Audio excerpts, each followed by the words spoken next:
सर्व दत्त परिवारात साष्टांग प्रणिपात. शुभ प्रभात. दत्त माझा मी दत्ताचा. रचना श्री गुरुदत्त चरणी अर्पण. आपण ज्या वेळेला दीक्षा घेतो त्यावेळेला आपण आपल्या गुरूंच्या जवळ कसे वागले पाहिजे, तर आपण आपल्या गुरूंशी कधीही खोटे बोलू नये. आपण आपल्या गुरुमाऊलीची निंदा कधी करू नये.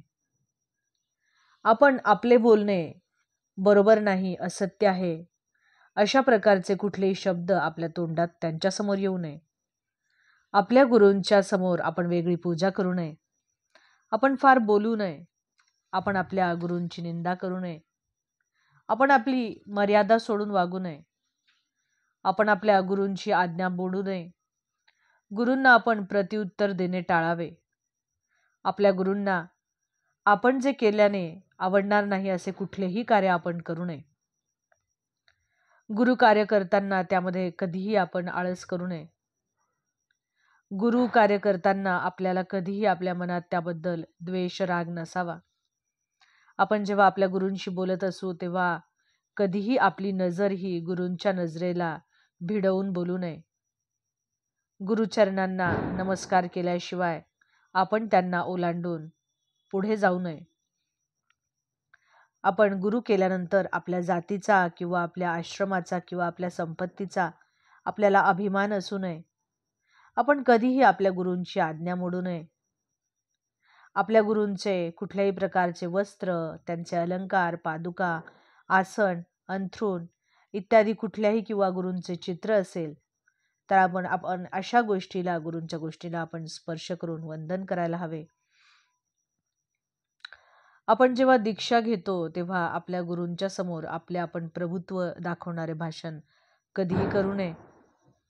आपल्या गुरुमाऊली समोर आपण अद्वैताची भाषा देखील करू नये. कुठल्याही प्रकारची देवपूजा ही आपण आपल्या गुरूंच्या समोर करू नये. आपण आपल्या गुरूंच्या समोर विचित्र प्रकारचे अंगविक्षेप किंवा आळस करू नये. आपण आपल्या गुरुमाऊलीच्या समोर आपले हातपाय पसरून बसू नये. आपण त्यांच्या समोर शिस्तीत बसावे. आपण त्यांच्या समोर पलंगावर निजू नये. जाता येता जेवढ्या वेळेला जमेल तेवढ्या वेळेला आपण आपल्या गुरुमाऊलीच्या पादुकांना वंदन करावे. आपले कुठलेही काम करताना आपण आपल्या गुरुमाऊलीला विचारूनच ते करावे. आणि त्यांचे आपण कुठलेही काम करताना आपले अंतःकरण हे अगदी प्रसन्न असावे. आपण आपल्या गुरुमाऊलीची सावली देखील ओलांडू नये.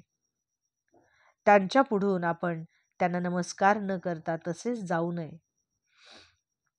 आपल्या गुरूंच्या समोर जर त्यांचे गुरु असतील तर आपण आपल्या गुरूंना नमस्कार करू नये. आपण आपल्या गुरुमाऊलींच्या समोर असताना अहंकार बाळगू नये. आपल्या गुरूंच्या समोर आपला शिष्य संप्रदाय आपण कधीही मिरवू नये. आपण नेहमीच अनवाणी जाऊनच आपल्या गुरुमाऊलीच्या गृहाला वंदन करावे. अवधूत चिंतन श्री गुरुदेव दत्त. दिगंबरा दिगंबरा श्रीपाद वल्लभ दिगंबरा.